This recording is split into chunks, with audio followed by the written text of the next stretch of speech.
तो दोस्तों अवेंटिल लिमिटेड ने अपने कॉपी नंबर को डिस्क्लोज कर दिया है। तो चलिए देखते हैं क्या है Q2 के नंबर्स के अंदर, क्योंकि Q2 की तरफ से देखें तो ये पहली कंपनी है जो अपने क्वार्टरली नंबर को डिस्क्लोज करने जा रही है। तो चलिए नंबर देख लेते हैं। डाटा यहाँ पे बेसिकली लाख्स में दिया गया है। मैं आपको क्रोर्स में कन्वर्ट करके सुनाता हूँ कैसे क्या हुआ है। तो देखिए पिछले क्वार्टर की बात करें तो पिछले क्वार्टर में कंपनी लगभग बोल सकते हैं 52 करोड़ के आसपास का रिवेन्यू जनरेट की थी ऑपरेशन के थ्रू। पिछले साल देखें तो 54 करोड़ के आसपास, जबकि अभी देखें तो बढ़ गए 77 करोड़ कंपनी का जो रेवेन्यू है वो आपको जाता हुआ देखने को मिला। तो साल से साल देखें तो साल से साल कंपनी के रेवेन्यू के अंदर एक अच्छी खासी तेजी आपको देखने को मिल रही है। लगभग बोल सकते हैं आप 47% के आसपास का जंप है साल से साल कंपनी के रेवेन्यू के अंदर। वहीं अगर क्वार्टर आते हैं तो क्वार्टर भी कंपनी के रेवेन्यू के अंदर लगभग बोल सकते हैं आप 50% के आसपास की तेजी है। तो क्वार्टर साल से साल कंपनी का जो रेवेन्यू है उसके अंदर एक बेहतरीन तेजी आपको देखने को मिल रही। खर्चे की बात करते हैं, पिछले क्वार्टर में कंपनी ने 41 करोड़ खर्च किए थे, पिछले साल 32 करोड़ के आसपास। अभी देखें तो कंपनी का खर्चे 46 करोड़ के आसपास आपको देखने को मिल रहा है। तो खर्चे भी देखें तो खर्चे भी कंपनी के ऑन एन एवरेज आप कह सकते हैं ठीक ही है, कंट्रोल में ही आपको देखने को मिल रहा है। चलिए कंपनी का नेट प्रॉफिट क्या निकलता है वो देख लेते हैं।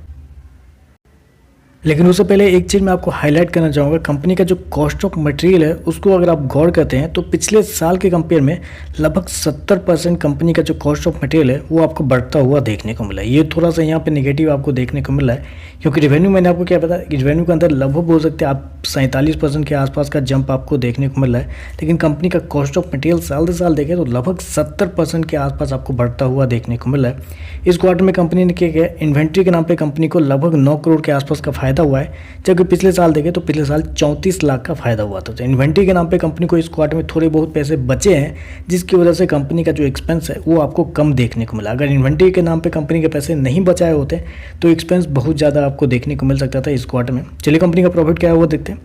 तो देखिए पिछले क्वार्टर में कंपनी लगभग बोल सकते हैं 7 करोड़ के आसपास के प्रॉफिट में थी, पिछले साल 16 करोड़ के आसपास। अभी देखें तो बढ़ गए लगभग 23 करोड़ कंपनी का जो प्रॉफिट है वो आपको देखने को मिल रहा है। तो यहाँ भी देखें तो आप कह सकते हैं कि साल से साल कंपनी का जो प्रॉफिट है लगभग वही 45% के आसपास आपको बढ़ता हुआ देखने को मिल रहा है। जबकि क्वार्टर जाते हैं तो क्वार्टर कंपनी का जो प्रॉफिट है वो 3 गुना से भी ज़्यादा होता हुआ देखने को मिला है। तो कंपनी का जो प्रॉफिट है उसके अंदर एक बेहतरीन तेजी आपको साल से साल क्वार्टर देखने को मिल रही है।